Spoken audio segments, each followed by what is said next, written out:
What's happening, guys?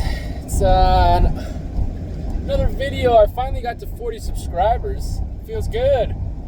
I think I was already out there, and then people started unsubscribing for whatever reason. People that aren't based. But yeah, no, just a couple things I wanted to touch on. And one thing that just came to mind, someone made another video about this already. But just like people have been like talking about like the used car market, and it just made me think. I was just like, used car market.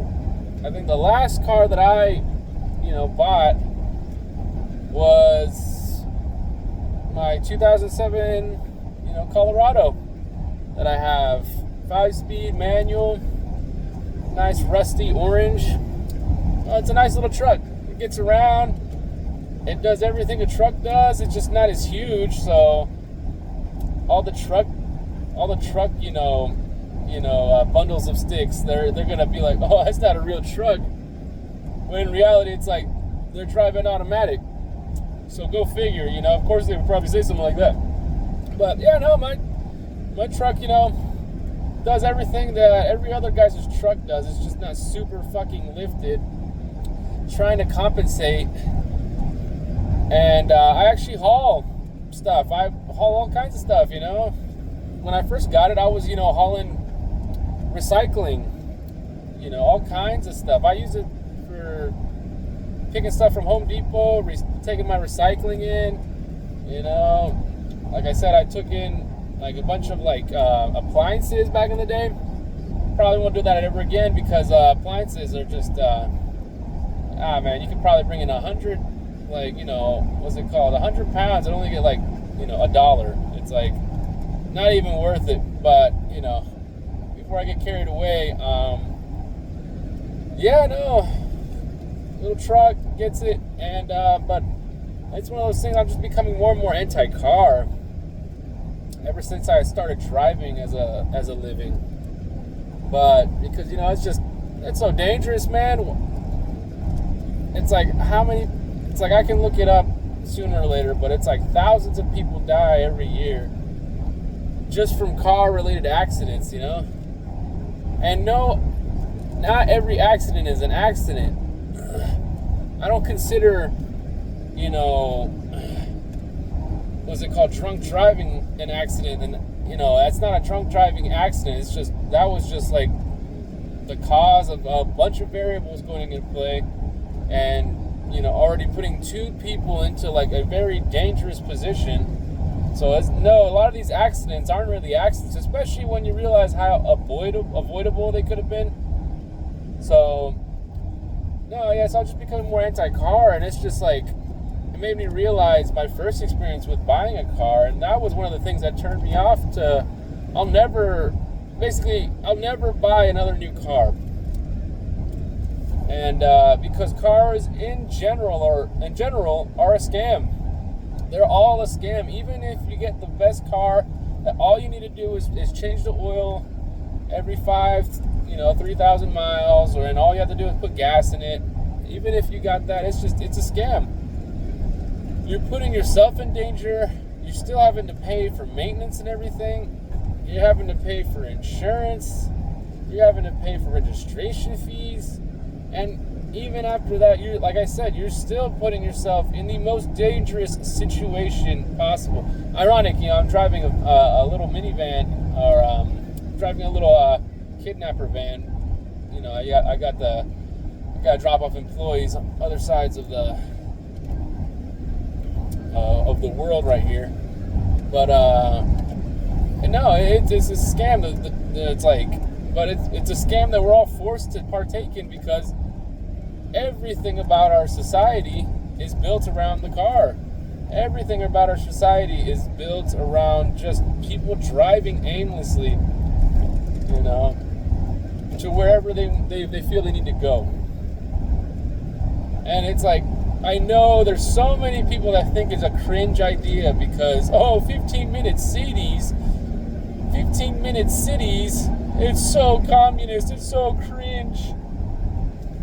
But it's like they live in the most barren, most corporate wasteland parts of the world, and they claim that 15-minute cities are going to be like these corporate havens.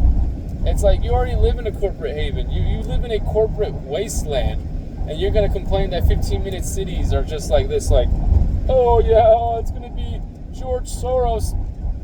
It's like, bro, everything that happens in big cities, those cities that are so dangerous, it happens in the middle of buttfuck nowhere.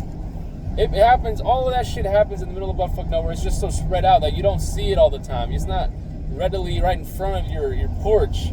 You have to drive a ways away. You have to actually, like, some of that stuff actually just happens in other people's, properties, It happens in other people's houses, but all that shit happens. The homelessness, the drug abuse, the obesity, the suicides, everything. It's just, if you're in the middle of buttfuck nowhere, it's more than likely it's going to be out of sight, out of mind. You're not going to complain about people killing themselves when they're doing it behind closed doors. You're not going to complain about people shooting up when it's behind closed doors. And you're not going to complain about people taking shits, in the broad daylight, when it's in the middle of the woods, and a lot of these homeless people are having to, like, basically form little communes, basically, homeless people encampments. So, yeah, no, it's cringe. Yeah, these big cities that they have nowadays are cringe, but living in the middle of buttfuck nowhere, where unemployment soars, EBT and welfare usage soars, drug use, it's like your little fucking neck of the woods that you claim is like the fucking, it's so based because you're out in the middle of fucking nowhere and you don't have, it's like, dude, unless you are literally actually out there, doing woodland things and like becoming like this actual forest woodland person, it's like, as far as I'm concerned, you're just as fucking much of a slave to the grid. You're just a consumer, unless you're actually out there creating like a fucking sustainable community where you and your family, like actually like your whole entire family and a bunch of like relatives actually get together and do stuff that like the Amish are doing. It's like, there's really no point, because you know what happens out there in the middle of buttfuck nowhere? You are still a slave to your municipalities, still a slave to your counties. You are still a slave to everything. You have a heart attack? Oh, geez. You don't, the hospital you have in town, oh, they can't fucking work on your heart attack, your heart. So they're going to have to ship you out somewhere, and you're going to have a helicopter ride. And so it's like, this whole idea that, oh yeah, I need my car, I need my this and that. It's like fucking brainwash mentality that you have to like completely think that you're dependent. I'm not even saying I'm anti-car as in the sense like don't have one. I'm just anti-car in the sense that why should I have to do everything and drive to it? Like, I don't get it. Like, what's so wrong? What is so communistic about like literally living in a neighborhood and not wanting to have to drive half an hour to go get groceries, or 15 minutes even just to go to get groceries? Why don't we have like infrastructure built so that I can like literally like, oh, there's a neighborhood town or neighborhood market, like literally like a block or two. I can literally bring a little granny cart and take my kids on a walk. It's like, wanting that is supposedly so beta and so cringe, but it's like, bitch, I don't want to fucking have to like drive for every fucking last thing that I have to do. It's like, I don't know, it just makes no sense.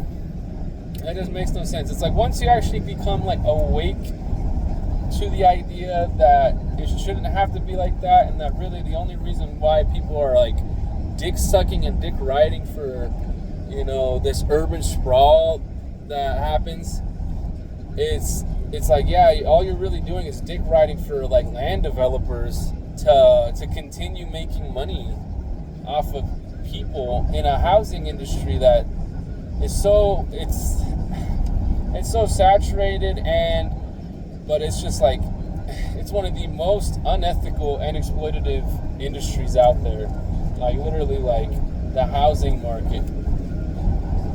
But I mean, yeah, if you just fucking like working to fucking make everybody else rich, while you basically secretly think that you're gonna become the next millionaire, and supposedly because we live in a free society, yeah, it's like, oh yeah, you can do it too. It's like, just because you're comfortable now, you know, owning a car or two and you have a mortgage on a house means you made it. It's like, no, dude, you haven't made it. You are still you're still a fucking tax cattle, man. That's all you are. Tax cattle and a fucking wage cuck. You just are comfortable with being a wage cuck. If you feel comfortable being a fucking wage cuck, you know, first of all, fuck you. And, but second of all, yeah, that's you. Not me. I don't want to be a fucking wage cuck for the fucking rest of my life. I'd rather just like fucking get with a bunch of like-minded people, start something, and you know, just go from there, not have to worry about shit. You know, it's like the only way that you can do that is by actually, you know, committing to a sustainable community, or forget what they're called. There was a name for them. They are kind of like communes that basically work to make a product, and that's how they basically live. They create a product. That's their end goal. And I think that works out. I mean, if we're gonna do something, you know, it's like we can't escape the capitalist system. I feel like that's probably the next best option. You know, everybody just gets together. You know, people that you know, obviously, and just like that's all you do is you just work for, you know, and work and do one thing, you know, and then sure enough, next thing you know, all your needs are met. I feel like that's probably the best option. But who knows, you know.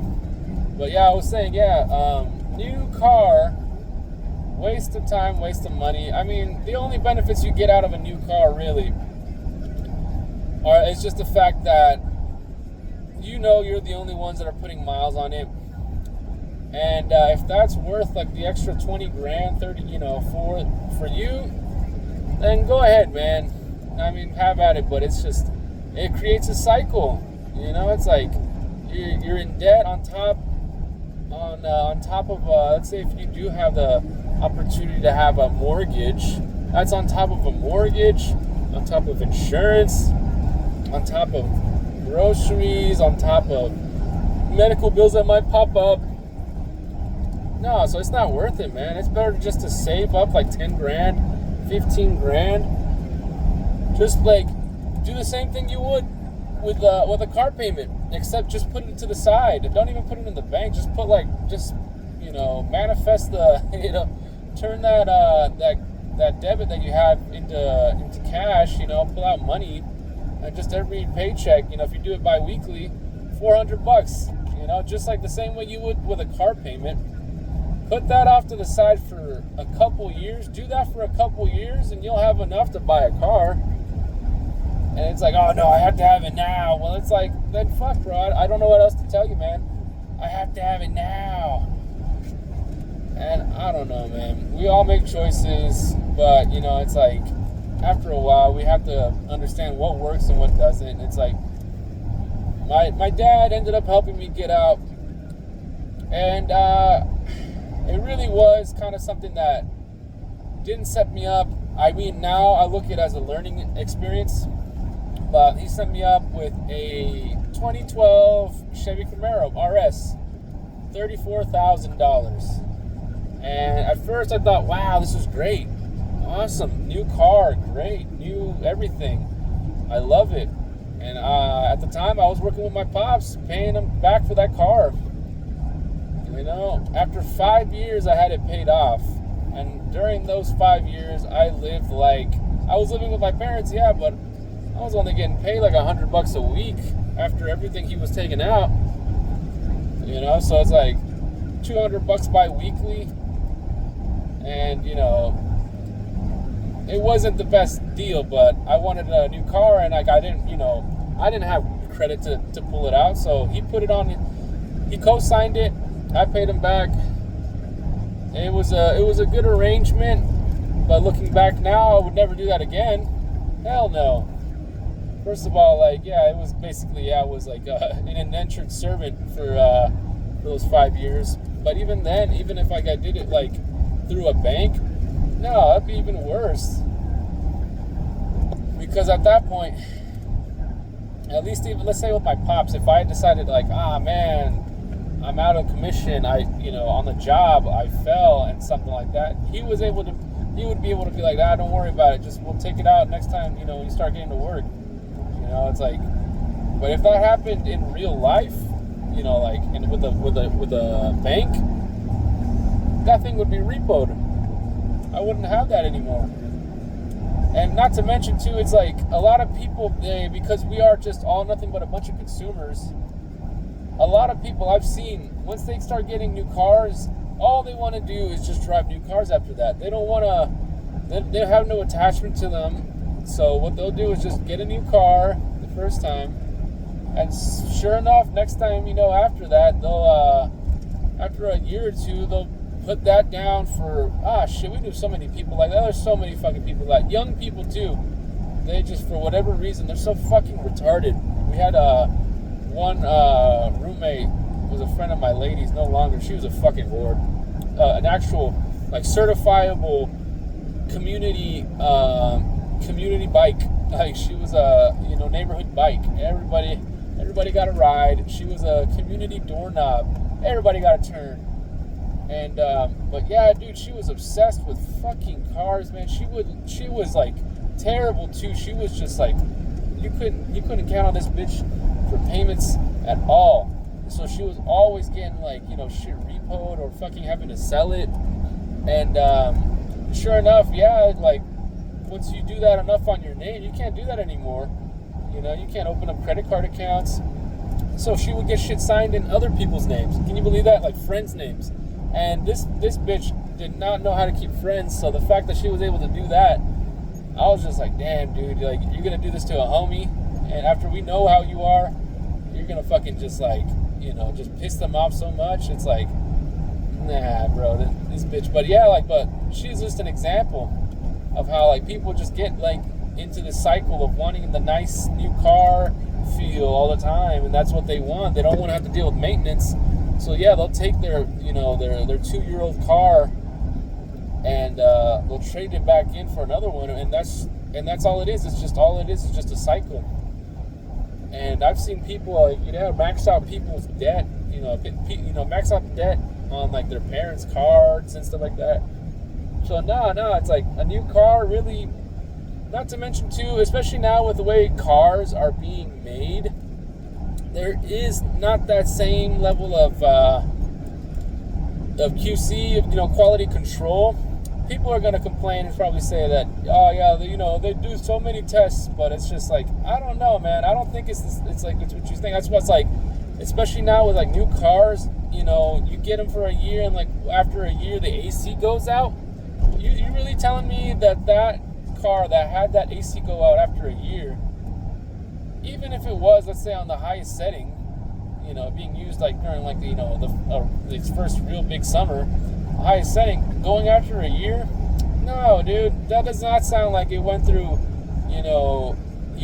months of quality control, or even a year of quality control to see if that thing was just gonna, go out. Because especially when it comes to ACs and stuff like that, that's like a big thing with a lot of new trucks and stuff like that. It's like AC fixes are like one of the more expensive ones, I would think, or at least the more time intensive and labor intensive. Because a lot of times it's like you have to take out the whole dash, you have to go through everything just to get to it and stuff like that. And it's like, over what? Just something that shouldn't have been going out that quick? I don't know. Well, I mean, I do know. Not to mention, yeah, because like that's how a lot of them are just being made now. There's so many people complaining about the way that new cars and new trucks are being made, and that they're just not worth the squeeze now. And it's just like, they want you to test them out. They want you to be, the people that fund their, their industry, and be the test dummies. And yeah, sure, it's one of those things, it's like, if you don't want to be a part of it, don't do it. But it's like, I don't know, man. When you have an entire industry that just like is brainwashing people into thinking they need new cars, and then at the same time you're making cars and trucks that need service all the time, and it's like, it's like big, a lot of money. So it's like, yeah, of course you're gonna want a new car after a couple years, 5 years. Things already like got engine trouble and this and that. Especially, like, I don't know. That's why I'm just like, I did my homework, and yeah, I bought a Colorado. Really, really, really impractical. But I don't beat it into the ground. It's not a daily driver right now. But I don't know. That's what I'm saying. It's just like, no matter what car you get, there's always going to be issues. I don't care even if you have like the most reliable Honda Civic. It's like they're always making parts for that car because that car is always needing stuff too. It's not like those things are just like bulletproof. It's like, yeah, out of all of them, if it's more reliable, then that just means it's not going to break down as much, but it's still going to break down.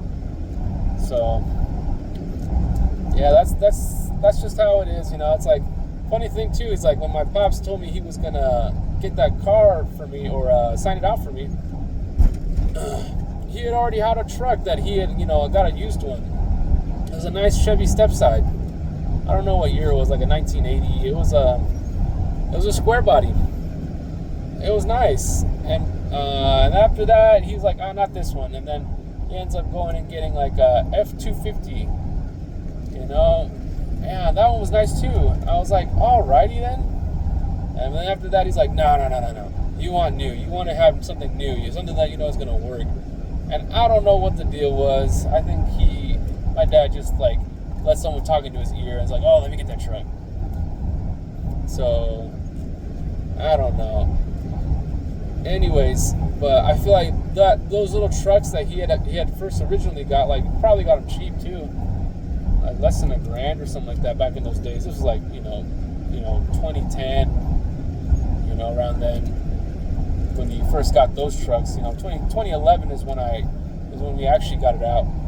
But now think about it, it probably would have been better for me in the long run if I actually had those trucks, because he would have wanted me to pay him back, and I'd be like, no problem. Just working, maybe a couple months putting money down to pay him back for that. Would have been no problem. After that, maybe I would have had so much more money to save up. That was one of those things that, like, over the years, it was probably more than $34,000, obviously, because I was having to pay him back and he was having to pay the bank back. So it was I forget how much interest it was, but I was probably paying like $38,000-40,000 over the course of 5 years. Imagine all that money if I'd actually saved that up. $40,000, I could have put that towards a house. So, nah, man. If you're gonna get anything $15,000 or less, I don't know, dude. Everybody's telling you it's just like, oh yeah, it's like, yeah, no, $20,000. It's like, it's either car salesmen or people that don't know how to buy cars or don't know about money. It's like people that don't know how to be frugal. It's like, when I bought the 2007, I bought it for like $10,000, and I felt like I overpaid, and I probably did. But that was 2020. That was the whole COVID thing, the COVID scam. So I was just like, I need something, and yeah, there we go from that. I had the Camaro and the truck, and sure enough, we ended up getting rid of the Camaro. And we ended up inheriting the family van. It works pretty good. It was better either way. The Camaro was just not meant for families, obviously. You could have done it, and we did it for about a year or two. But after a while, it's just like, nah. But either way, what was it called? Yeah, no, it's all a scam. It's just an industry that's meant to like siphon all of your money. But it's like, what are you working towards? You're just working towards paying off debt. At first, you have the stuff there, but it's just, I don't know, man. It's too volatile. Cars especially are one of the worst things to have in terms of like investments. Like, yeah, sure, it's like, yeah, you need something to get around from place to place. But if we hadn't built an industry or the infrastructure that is all solely based around cars, then you wouldn't really need it. It's like the same thing. It's like, especially being in Mexico City. Like, my family's from Mexico City, La Ciudad de Mexico. It's like anywhere around there, you can get around anywhere with little passenger vans. You got these microbuses and microbus, those micros, or you get like peceras. I think that might be the same thing. It's just basically they just take you everywhere, and then you get actual buses. Their infrastructure is a lot better than here in the U.S. And then not only that, they have the metro, which is like the subway, the railways, like their BART kind of system. So it's like Mexico City, yeah, it's a better example. It's not that great of an example actually, because it's like a huge city. But even then, dude, it's like, bro, people think that Mexico City or Mexico in general is like third world. So if we're going by that standard, then Mexico, a third world country, has it better than the first world? I don't get it. It makes no sense. Like, now even Mexico City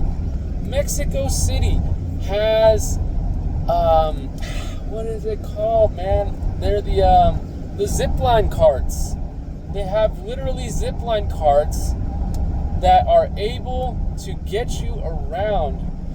I think it's like a round trip. It's like, what, like $1? US dollars, like $1, $2? And it takes you around the city. And it takes you places that, and it's nice. It's like, and not to mention too, it's like the safety about it. It's like, who's going to try and rob a zipline cart? It's like, yeah, you can fit like 7 people on them. And it goes kind of slow, but I mean, shoot, man. Imagine that if literally a zipline cart, like most of like Latin America is kind of investing in that, and it's amazing. It's like, yeah, sure, it's taxpayer funded, but it's like, fuck, bro. If out of all the things that I would want, like, let's say that I would want taxes to go to, shit, I would love a zipline like ferry. Just takes you all over the place, man. And it's been a thing in Latin American countries for forever, But I guess they built one in Mexico City, and yeah, and I even had family that said they took it. And oh man, it takes you to all different kinds of places. It's fairly cheap. You just got to be safe. No rocking the boat thing, and it's cheap. So I'm just like, if the fucking third world can do it, yet the U.S. doesn't want to do it, that just tells you it's like you're being scammed. You're being scammed into being forced into driving everywhere, especially the same. You always hear it too from the same fucking people. It's like, I need it for work. It's like, why do you need it for work? Oh, because there's no jobs where I'm at. It's like, why do you fucking move to the middle of buttfuck nowhere where there's no jobs? It's like, oh, well, it's like, I have to drive into the city. It's like, so you're telling me the whole idea of you having a car is to live in the middle of buttfuck nowhere so you can still drive to the city? It's like, why not drive to the city? Oh, I can't do that. Oh, there's no freedom. It's so dangerous. But yet you literally wouldn't, it's like, it makes no sense. It's like, yeah, sure, it's dangerous, but it's dangerous anywhere else. Have you heard the stories that can happen in fucking mountain towns? Mountain towns and in the middle of the countries? Dude, you are exposed. I don't get what anybody says. If you were living in the middle of the fucking country, what's stopping a couple of dudes that scoped out your house? And they're gonna fucking get in there no matter what. It's like, oh yeah, I have guns. It's like, who's to say they have guns? It's like, who's to say that they're not armed to the teeth too? You think this shit doesn't happen? It's like, oh yeah, the city's so dangerous. It's like, well, fucking welcome to the United States. The United States is dangerous in general. It's like, and I'm not gonna feed into that fucking nonsense. It's like, oh, the demographics. Ah. It's like, come on, bro. No, I'm not gonna fall for that fucking shit, dude. No, dude. It's like, you are just as fucking vulnerable anywhere else. All the only thing that living in the fucking a country or in the mountains, the only thing it gives you is the illusion of safety. You think that you are safer because you are not surrounded by anyone. But if anything, it's just like, dude, first of all, you are a target now because you're not surrounded by people. And if you are surrounded, it's like and if something happens, you do not have the same network or the same, because like, let's say in the city something happens, a bunch of people saw it, a bunch of cameras saw that, it's like we talk shit about the, surveillance, surveillance, society and surveillance, whatever. But I mean, in the sense that something does happen, there's all kinds of cameras that can get them. It's like, nah, dude, this whole idea, this fucking, like, this wannabe conservative, wannabe, like, fucking, like, tough mindset about it, I'm over it. It's like, I'm not gonna fucking, start sucking Democrat dick, but it's like, fuck, bro, it's like, you guys are fucking confused, like, you think that you literally can, like, that you can take care of anything that happens to you, but it's like, you're in the middle of buttfuck nowhere, your neighbors can't, your next neighbor is like, what, a quarter mile away, and you're gonna tell me that, I have guns for that. It's like, I have guns too, but it's like, guess where I'm at? I'm in fucking work. It's like, yeah, I can get my lady to fucking, to try and, get good with guns, but, bro, I'm not gonna fucking sit here and fucking justify and say that, all I gotta do is take her to some classes. It's like, yeah, sure, yeah, it's like, girls need to know guns, but it's in reality, you're really gonna say that any amount of classwork, gun classes is gonna make, your lady, Rambo. It's like, oh yeah, my girlfriend, she can shoot, she's target shoots. It's like, yeah, good for fucking you. It's like, yeah, one out of, a million people. Meanwhile, everybody else's girl, it's like, still needs you to open, mason jars. So it's like, nah, don't tell me that, man. It's like, you can't be there every hour and expect your woman to do everything that you are capable of doing. She wouldn't need you at that point. So I'm just over this fucking buffoon society that we're living in, dude. Surrounded by cars, these death traps, these insurance money funnels, these oil money magnets. It's like, you know what? But I'm a hypocrite, I guess. I'm still fucking using them for work because what else? I'm not gonna fucking suck the boot or suck the dick of this industry, all right? I am at least aware and cognizant of the fact that I am being scammed by being forced to drive and pay for cars and pay for oil changes and pay for tires and pay for tire chains. And it's just, nah, dude. I don't know. Whatever, man. That's just it for right now.